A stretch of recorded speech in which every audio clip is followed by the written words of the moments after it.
Oke,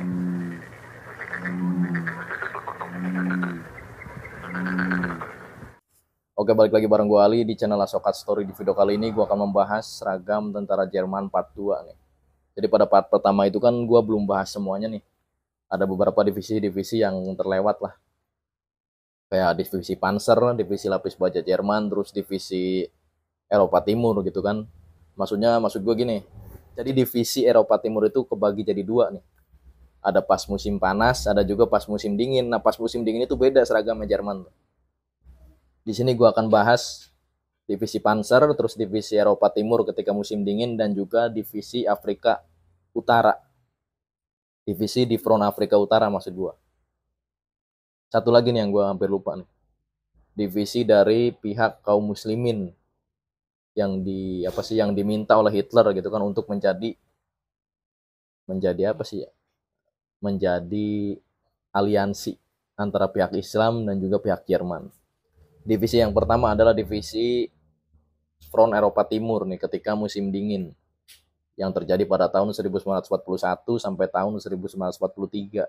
Jadi mereka itu bajunya tuh kayak Wehrmacht aja kayak gitu. Kantongnya ada 4 gitu kan, kantong di kemeja atasnya tuh. 1, 2, 3, 4 tuh. Nah, cuman yang membedakan adalah celana juga sama nih, celana sama, sepatunya juga sama, helm juga sama. Yang membedakan adalah mereka itu punya 2 helm. Yang satunya itu helmnya warna putih, putih kayak salju, lu tahu nggak? Kayak di foto kiri gua nih. Putih kayak salju itu tujuannya untuk berkamuflase. Jadi warnanya kayak salju banget lah, nyatu tuh. Jadi nggak kebaca sama musuh. Mereka pun punya 2 kemeja nih. Satu laginya tuh kemeja kayak mantel. Mantelnya juga warnanya percis buat kayak salju. Ya ini tujuannya buat kamuflase juga. Jadi kalau ada musuh tuh mereka itu nggak tahu. Kayak salju aja biasa. Mereka tinggal tiarap. Ya udah nggak kelihatan. Jadi kayak salju aja. Cuman kalau dari jauh, kalau dari dekat sih kelihatan lah menurut gua. Karena kadang-kadang itu kan dari prajurit Jerman juga ada yang nggak dikancingin gitu kan. Jadi kelihatan di dalamnya kan ada warna hijau tuh, hijau hijau tua lah. Terus juga mereka ada yang nenteng senjata, senjatanya juga kan nggak dilapisi mantel putih senjatanya, jadi kelihatan kalau dari dekat. Cuman kalau kalau cuman kalau dari jauh itu nggak kelihatan. Pokoknya persis banget kayak salju lah. Kalau dari pihak Uni Soviet sendiri itu kan warnanya tuh hijau gelap tuh, ya pasti kelihatan karena kan salju itu kan putih tuh. Ada sesuatu yang beda juga pasti kelihatan lah. Hijau gelap itu kan sangat berlawanan banget sama putih. Jadi pasti terdeteksi gitu kan oleh pihak Jerman. Sedangkan pihak Jerman kebalikannya. Sulit dideteksi itu. Karena sama-sama putih gitu kan bajunya. Kecuali si mantel putihnya itu yang kayak salju itu dicopot. Atau helm putihnya itu dicopot tuh, baru kelihatan. Yang kedua adalah divisi Panzer atau divisi lapis baja Jerman. Divisi lapis baja Jerman itu bajunya kayak kayak warnanya itu warna kayak hitam, cuman hitamnya tuh nggak beneran hitam, kayak macam apa ya, kayak grey lah kalau gue bilang, kayak abu-abu, cuman abu-abunya itu ada kehitam-hitamannya, cuman nggak hitam banget. Kantongnya 2 di atas tuh, di atas kemeja mas juga bagian atasannya. Terus celananya itu celana biasa lah, kayak celana dinas kalau zaman sekarang itu, celana dinas biasa. Ada ikat pinggangnya tuh di tengahnya tuh. Ikat pinggangnya itu kayak anak-anak SMP lah, SMP zaman tahun-tahun 2018-an, yang dimasukin tuh si ikat pinggangnya, dimasukin cuman ditarik tuh langsung kenceng otomatis. Jadi nggak ada si lubangnya tuh, nggak ada lubangnya, udah agak modern. Kenapa sebelumnya itu kan tahun-tahun 1939, 1938 itu Jerman pasukannya nggak pakai ikat pinggang yang kayak gitu, dia tuh masih pakai lubang, itu kan agak jadul tuh. Divisi Panzer juga biasanya mereka itu pakai topi ya, topi ada emblem merekanya lah, ada emblem kayak divisi Panzernya kayak gitu. Sekarang gue bahas di divisi Front Afrika Utara.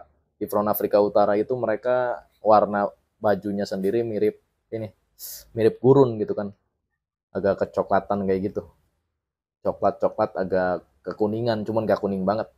Pokoknya biar nyatu sama gurun kali tujuannya nih. Ya buat kamuflase juga ujung-ujungnya. Terus juga ada corak-corak loreng-loreng sedikit seperti pada foto di samping kiri gue ini. Mereka juga dibuatkan kantong minum itu yang agak gede tuh, karena di Afrika itu kan panas. Jadi kantong minumnya itu nggak kayak di front di Eropa sana, nggak. Kalau di front Eropa itu kan botolnya itu kan lurus tuh, lurusnya segini lah. lurus, terus tabungnya tuh lurus. Kalau mereka itu enggak, mereka itu kayak bentuk kayak gini, kayak bulat, bulat cuman sampingnya itu segini lah, sampingnya segini nih, terus bentuknya bulat. Nah di atasnya tuh ada penutupnya tuh, jadi kayak gini nih tuh, bentuknya kayak gini, bentuk depannya nih, terus sampingnya paling seginilah lebarnya tuh ke atasnya tuh. Terus di sampingnya ini nih ada tutupnya, tutup minum maksud gue. Mungkin itu agar bisa menampung banyak air karena di Afrika itu kan panas. Pertempuran di Afrika sendiri yang gue tahu salah satunya adalah pertempuran El Alamein yang dipimpin oleh Erwin Rommel, jenderal yang sangat disegani dan jenderal kesayangan Adolf Hitler. Divisi yang keempat sekarang adalah divisi dari kaum muslimin yang diangkat atau diminta gitu kan menjadi aliansi blok poros atau blok Jerman.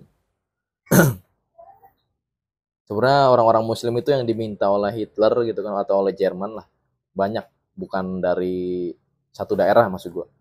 Jadi kan ada di daerah Uni Soviet juga ada tuh yang diminta tuh kaum musliminnya maksud gua, kaum muslimin dari Eropa Timur lah. Terus kaum muslimin dari front Afrika ada juga tuh, ada juga kaum muslimin dari front apa sih, dari front Timur Tengah. Timur Tengah itu kayak Arab tuh, Palestina, terus Turki juga tuh. Ada juga tuh yang jadi aliansi blok Jerman atau blok poros.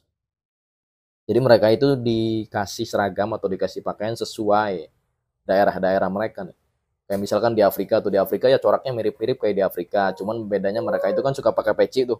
Nah mereka dikasih juga tuh pecinya. Kayak di Timur Tengah juga sama. Mereka suka pakai peci, dikasih juga tuh pecinya. Juga mungkin di antara mereka ada yang suka bawa buku-buku kayak hadis atau Al-Quran juga dibuatin tuh oleh pihak Jerman, dikasih juga.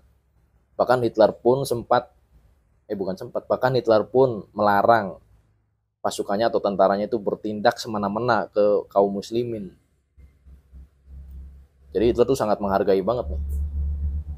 Ketika Hitler menjalin kerjasama dengan pihak Timur Tengah atau pihak Palestina pun, Hitler itu mendapat dukungan pasukan sebanyak 200.000 pemuda dengan mufti Yerusalem atau mufti Palestina pada saat itu. Hitler itu sangat menghargai itu. Bahkan Hitler pun membuat buku gitu kan yang khusus diberikan kepada prajuritnya atau pasukannya. Jadi buku kayak adab-adabnya lah. Lu tuh harus gimana kepada orang muslim. Lu juga harus kayak gini nih. Lu nggak boleh kayak gini. Sampai dibuatin. Kalau seragamnya sendiri ya seperti yang gue bilang tadi, sesuai daerah mereka. Jadi ada yang beda warnanya, ada yang beda coraknya juga. Cuman yang membedakan mereka itu dikasih kayak buku pedoman juga. Di samping itu pasukannya udah dikasih warning lah. Ini ciri-cirinya orang muslim tuh kayak gini nih. Lu harus kayak gini, lu nggak boleh kayak gini sama mereka.